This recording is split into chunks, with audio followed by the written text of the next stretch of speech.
Hello दोस्तों, स्वागत है आपका अपने YouTube चैनल कोयल मैट्रिक्स पर। चैनल पर पहली बार आए हैं तो सब्सक्राइब कर लीजिएगा, साथ ही बेल आइकन को प्रेस जरूर कर लीजिएगा जिससे नोटिफिकेशन आपके पास समय से पहुंच जाए। तो जैसा कि आपको थंबनेल पर पता चल गया होगा कि कर्व ट्रेसिंग के क्वेश्चंस रहने वाले हैं 10 क्वेश्चन, एंड इसमें आपको सबसे पहले क्वेश्चंस दिखाई जाएंगे, आप क्वेश्चंस देख लीजिएगा एंड इसके जो आंसर्स हैं आप कमेंट जरूर करिएगा।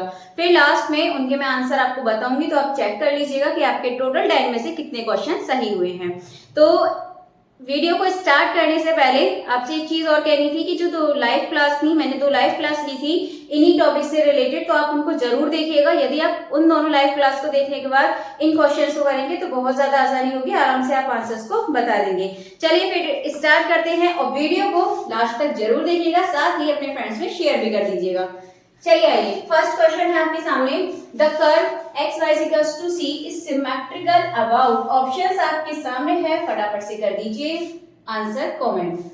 क्वेश्चन नंबर 2 है, the equation of tangents at the origin of the curve x² + y² and a = a, और यहाँ पर आपको ब्रैकेट में दे रखा है x² - y²। ऑप्शन है आपके सामने y = +-x, ऑप्शन बी है x = +-a, ऑप्शन सी है x = 0 एंड डी है y = 0। तो बताइएगा जरूर इसका आंसर क्या होगा। क्वेश्चन नंबर 3 है, find the intersection with x axis for a curve. Curve आपके सामने है और आंसर्स आप बता दीजिएगा इसका जो सही आंसर है वो क्या होगा। नेक्स्ट है question number 4, the curve x = a θ - sin θ y = a 1 + cos θ is symmetrical about. थोड़ा सा आप टाइम ले सकते हैं, वीडियो को पॉज कर करके इनके आंसर्स आप देख सकते हैं। एंड ऑप्शन है x axis, y axis, y = x and D है आपका none of these. The equation x = a cos 3 θ y = a sin 3 θ is symmetrical about. Options आपके सामने हैं, तो फटाफट से बता दीजिए इसके जो आंसर हैं वो क्या होंगे। बट इससे पहले मैं आगे की 5 क्वेश्चंस और आपको दिखा देती हूँ। क्वेश्चन नंबर 6 है, द कर्व y² ब्रैकेट में 2a - x = x³ has asymptote parallel to y axis. आपको बताना है किस पर होगा। ऑप्शंस आपके सामने हैं। क्वेश्चन नंबर 7 है, which of the following is not included for tracing the curve. तो इसमें आपको बताना है कौन सा इसमें ट्रेसिंग द कर्व के लिए इंक्लूड नहीं है।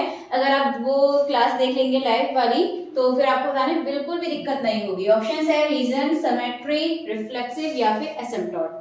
चलिए क्वेश्चन नंबर 8 है, which of the following is not example for, ये एग्जांपल को शॉर्ट में लिख दिया है, for curve symmetric about x axis. इसमें से कौन सा x एक्सिस अबाउट सिमेट्रिक का ऑप्शन नहीं है। ऑप्शन है x² = 4ay, x = y², option C है y² = 4ax and y² = 2ay। Question number 9 है, two tangent are real and equal to the origin is called. मतलब 2 टेंजेंट हैं, दोनों equal हैं और रियल हैं, तो क्या होगा। इसके लिए भी आप क्लास को देख लीजिएगा, आसानी से आप आंसर कर सकते हैं। ऑप्शन है नोट, कॉन्जुगेट, कस्प या फिर none of these. Question number 10 है, find dy/dx at θ = π/2 for the curve this. बहुत ही आसान सा क्वेश्चन है, ये मैंने थोड़ा सा मतलब जो लाइव क्लास थी उनमें नहीं था इससे रिलेटेड, बट ये पहले मैं आपको काफी सारे करा चुकी हूँ क्वेश्चन, तो आराम से आप कर सकते हैं, इजी क्वेश्चन है। चलिए टोटल आपके यहाँ पे 10 क्वेश्चंस हो चुके हैं, यानी कि मैंने आपको 10 क्वेश्चंस बता दिए हैं कौन कौन से हैं। तो अब इनके जो आंसर हैं आप लोग कमेंट में जरूर बताइएगा कि टोटल 10 में से आपको कितने आंसर्स आते हैं, यानी कि कमेंट करिएगा आंसर। एंड अब मैं इनके जो आंसर हैं वो मैं कराऊंगी, तो आप उनसे अपने आंसर को मैच कर लीजिएगा। फिर लास्ट में कमेंट करके जरूर बताइएगा कि टोटल में से आपके कितने क्वेश्चन सही हुए थे। चलिए आइए फिर देखते हैं इनके आंसर्स। तो क्वेश्चन नंबर 1 है, the curve xy = c symmetrical about. तो इसका जो आंसर होगा देखिए ना, तो इसमें x की पावर इवन है ना y की पावर इवन है।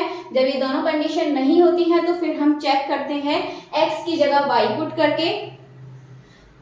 तो जब आप देखेंगे यदि हम यहाँ पर x की जगह y और y की जगह x पुट करेंगे तो आपस में चेंज होने से कोई फर्क नहीं पड़ेगा, मल्टीप्लिकेशन में है, सेम आपकी इक्वेशन रहने वाली है।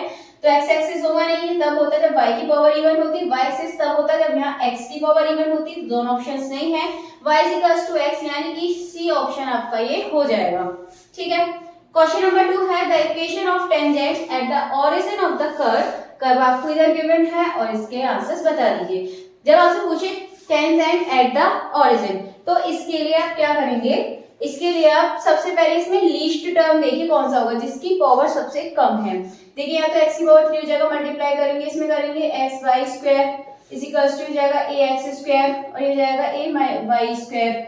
अब इसके बाद में आप देखेंगे इसमें x की पावर 3 है, इसमें देखेंगे तो 2 और ये 1 3 हो गया टोटल, एंड आगे x की पावर 2 है, इसमें y की पावर 2, तो लीस्ट पावर आपको यहाँ से मिलेगी, यानी कि a x square minus a y square is equals to आप पुट कर देंगे 0, तो आंसर आपको यहाँ से क्या मिल जाएगा, x square is equals to y square, तो क्या हो जाएगा x is equal to plus minus y, यानी कि ऑप्शन ए करेक्ट आंसर हो जाएगा।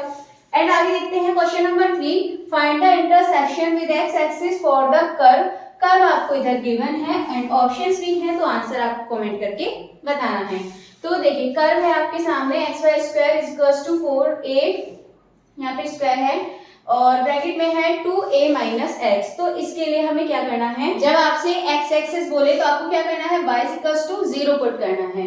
y इक्वल्स टू यहाँ 0 पुट करेंगे तो ये पूरा 0 हो जाएगा एंड ये भी अपॉन में आपकी 0, तो बचेगा क्या, 2a minus x equals to 0, जो कि आपके पास हो जाएगा x इक्वल्स टू 2a। तो आप देखिए x इक्वल्स टू 2 है और y इक्वल टू 0 पुट करने पर, तो ये आपका ऑप्शन ए इसमें करेक्ट आंसर हो जाएगा। गलती से यहाँ पे सी हो गया है रफ करते time.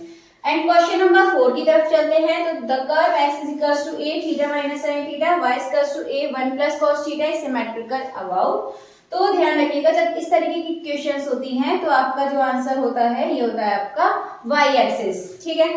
And question number 5, the equation x is equals to a cos 3 theta y is equals to a sin 3 theta is symmetrical about। Options है y axis, x axis, both the axis या फिर none of these। जब इस तरह के questions आ जाएं तो इसमें आपको लगाना है option C both the axis। ये दोनों एक्सिस के लिए होता है, तो ये एस्ट्रॉइड वाली जो इक्वेशन होती है इनमें both एक्सिस आता है, तो ये चीज को आपको ध्यान रखना है। तो ये 5 क्वेश्चंस अभी आपके हो चुके हैं, आगे के 5 क्वेश्चंस के भी आंसर देख लेते हैं। चलिए आइए फिर क्वेश्चन नंबर 6 का आंसर देखते हैं। The curve y square 2a minus x Q has asymptote parallel to y axis at। देखिए यहाँ पर asymptote बताना है, asymptote मतलब यहाँ हम ये वैल्यू पुट करें और आंसर आपका क्या आ जाए, इन्फिनिट आना चाहिए, इनफाइनाइट में। जैसे y equals to 2a put करेंगे तो 2a पुट करने पे कुछ फर्क नहीं पड़ेगा, इनफाइनाइट में सॉल्यूशन नहीं आएगा। y इक्वल्स टू अगर पूरा हम 0 पुट कर दें तो x इक्वल टू 0 आएगा। यदि हम x इक्वल्स टू 0 पुट करें तो y इक्वल्स टू यहाँ पे इन्फिनिटी नहीं आएगा, 0 आएगा। फिर यदि x is equal to 2a put करें तो देखिए x is equal to 2a put कर देंगे, 2a माइनस 2a 0 और ये भी 0, ये अपॉन में जाएगा, क्या बन जाएगा, एक तरीके से ये इनफिनिट वाली कंडीशन बन जाएगी। ऑप्शन डी आपका करेक्ट आंसर हो जाएगा। Which of the following is not included for tracing the curve. तो इसका तो आंसर पता है आपको, रिफ्लेक्सिव्स की प्रॉपर्टी नहीं है, रीजन, सिमेट्रिक, एसिम्पटोट और टेंजेंट, ओरिजिन, ठीक है, ये सब इसकी प्रॉपर्टी होती है, 6 होती है टोटल, और आप क्लास देख लीजिएगा समझ आ जाएगी। क्वेश्चन नंबर 8 है which of the following is not example for curve symmetric about x axis. बहुत ही ज्यादा आसान सा क्वेश्चन है और ऐसा DSSS में पूछा भी जाता है। X square is equals to 4a। देखिए पावर इवन है x की, तो क्या होगा, ये y के सिमेट्रिक होगा। यहाँ पर देखिए x, इसमें y की पावर 2 है तो क्या है, ये x के सिमेट्रिक होगा। इसमें y की पावर 2 है, ये भी x के सिमेट्रिक होगा, और इसमें भी y की पावर 2 है तो x के सिमेट्रिक होगा। यानी कि तीनों ऑप्शन तो सही हैं, ये वाला गलत है, इसका मतलब ये ऑप्शन ए इसका करेक्ट आंसर हो जाएगा। ये वाला जो है x के सिमेट्रिक ना होकर y के सिमेट्रिक होगा। क्वेश्चन नंबर 9 है two tangent are real and equal to the origin call. बहुत ही आसान सा है, बताया था मैंने आपको, इसको बोलते हैं कस। और जब रियल और ये डिस्टिंक्ट होते हैं तब क्या होता है, नॉट। दोनों इमेजिनरी होते हैं तो कॉन्जुगेट। एंड क्वेश्चन नंबर 10 है फाइंड dy ओवर dx। तो इसके लिए आप कर लेना, v आएगा -1। चलिए मैं एक बार बता देती हूँ। यहाँ से आप निकालेंगे dx ओवर d थीटा, कितना आ जाएगा आपका, यहाँ से a ब्रैकेट में 1 माइनस cos थीटा। दूसरा हम निकालेंगे dy ओवर d थीटा, ये कितना हो जाएगा, a और 1 का हो जाएगा 0 और माइनस sin थीटा। अब हमें क्या करना है, dy ओवर d थीटा। तो dy ओवर d थीटा निकालने के लिए हम क्या करेंगे, ये नीचे वाला तो ऊपर रखेंगे a माइनस साइन थीटा और अपॉन में रख देंगे ये ऊपर 1 माइनस कॉस थीटा। उसके बाद a से कैंसिल, अब यहाँ पे लगा रही है थीटा की जगह π/2, तो minus sine π/2 upon 1 minus cos π/2। तो ये हो जाएगा आपका -1 और नीचे हो जाएगा -1 -0, तो कुल मिला के आपको यहाँ से मिलने वाला है ऑप्शन बी। तो चलिए 10 क्वेश्चंस आपके मैंने आंसर्स भी इसके बता दिए हैं, तो आप जरूर बताइएगा कि टोटल आपके 10 में से कितने क्वेश्चन अभी तक सही हुए थे। और अगर क्वेश्चंस पसंद आए हो तो ज्यादा से ज्यादा वीडियो को लाइक, कमेंट, शेयर कर दीजिएगा।